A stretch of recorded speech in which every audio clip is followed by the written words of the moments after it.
দক্ষিণ এশীয় অঞ্চলে ক্রমবর্ধমান অস্থিতিশীলতার মধ্যে দেশ ও আশেপাশের নিরাপত্তা পর্যালোচনায় 4 দিনের বৈঠকে বসছে ভারতীয় নৌবাহিনীর শীর্ষ কর্মকর্তারা। বৈঠকে গুরুত্ব পাবে বাংলাদেশের শাসন ব্যবস্থার পরিবর্তনের বিষয়টিও। 17 সেপ্টেম্বর থেকে এই বৈঠক শুরু হবে। 15 সেপ্টেম্বর ভারতীয় সংবাদ মাধ্যম এনডিটিভির এক প্রতিবেদনে তথ্য জানানো হয়েছে।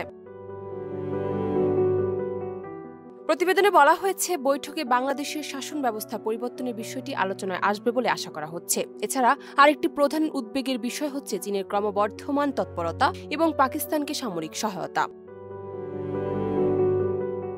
প্রতিরক্ষা কর্মকর্তাদের বরাতে বার্তা সংস্থা ANI জানিয়েছে, মঙ্গলবার থেকে দিল্লির নতুন নৌসদর দপ্তরে 4 দিনের এই বৈঠকটি অনুষ্ঠিত হবে। চলতি বছরের এপ্রিলে অ্যাডমিরাল দীনেশকে ত্রিপাঠী নৌবাহিনীর প্রধান হিসেবে দায়িত্ব নেওয়ার পর এটি হবে প্রথম সম্মেলন।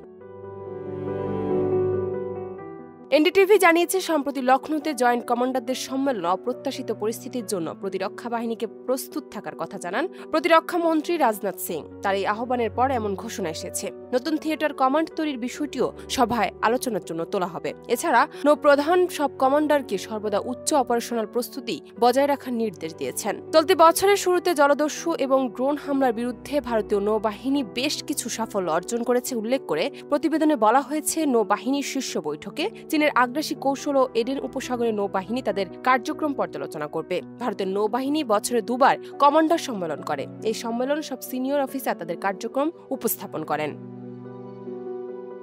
ডেস্ক রিপোর্ট, দেশ রূপান্তর।